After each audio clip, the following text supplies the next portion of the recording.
Broken again. What's that sound? It's for amusement only, the EM and Bingo Pinball Podcast.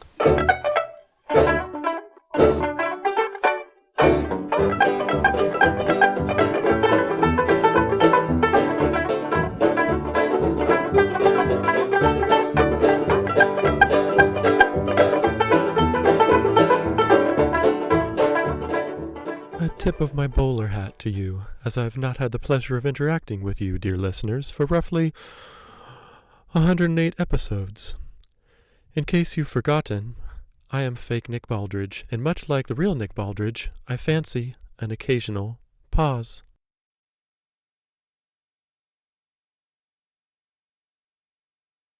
With that inaudible introduction, I'd like to wish you a happy How Hops It, and welcome you to the 449th episode of this fine podcast.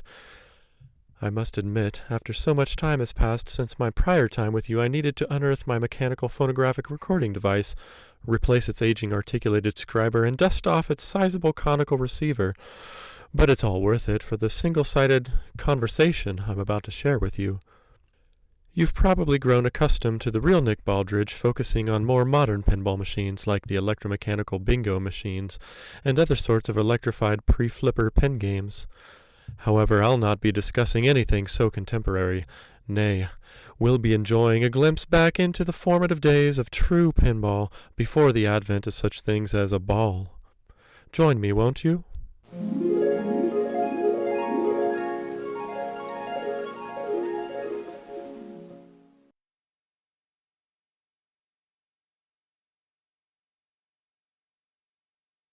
Pardon me.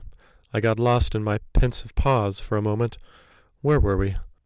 Oh yes, here we are, right in the middle of 300,000 BCE Eurasia, sitting among a group of Homo neanderthalensis. Now, what could this particular era possibly have to do with pin games, you might ask? Bagatelles didn't emerge until the latter part of the 19th century, I hear you saying, from thousands of millennia in the future. Fake Nick Baldridge, how could you possibly be communicating with early proto-humans if you can't even ride your penny farthing to their time of existence? Believe me when I say you're coming in loud and clear, future person, and believe me again when I say we will certainly be discussing pinball here. Walk with me during a pensive pause, if you will.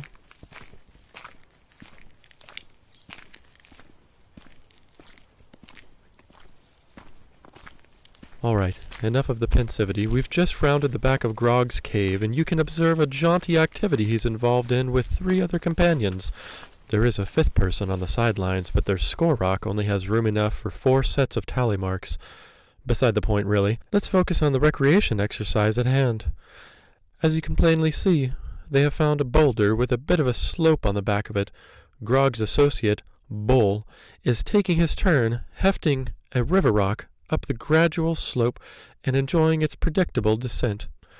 You see, there are no obstacles on the face of their sloped boulder.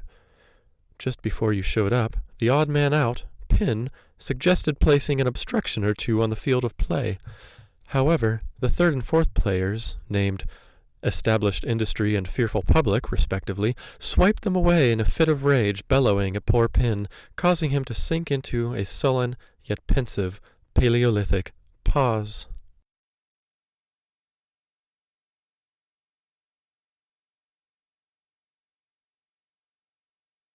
Do you see those discarded rocks to the right of the boulder with etched tally marks on them? Those are the scoring pallets. Very few of those have included Pin. It could be a long time before Pin is allowed to rejoin the group. So let's ready ourselves to jump forward a number of years and ponder this early edition of the game we know and love.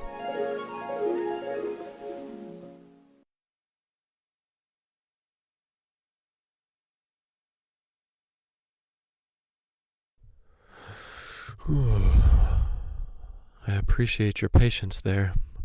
Sometimes are more difficult than others for me to emerge from a state of pause.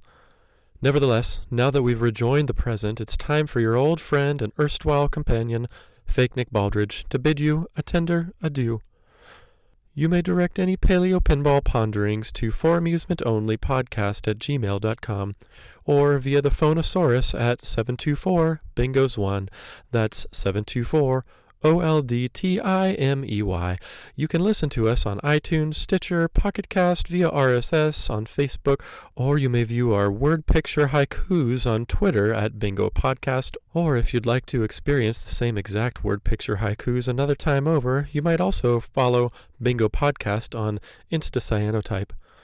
Another possibility of locating me is on Pinside at Bingo Podcast or via my co-created publication, CoinOp Carnival, which you can discover via coinopcarnival.com. Finally, the full Fake Nick Baldridge episode repository is available on foramusementonly.libsyn.com. Now, if you'll excuse me, I must begin the process of transcribing this incised analog sound wave from my roll of parchment onto something usable on said website. Now, where did I file that phonogram to MP3 converter?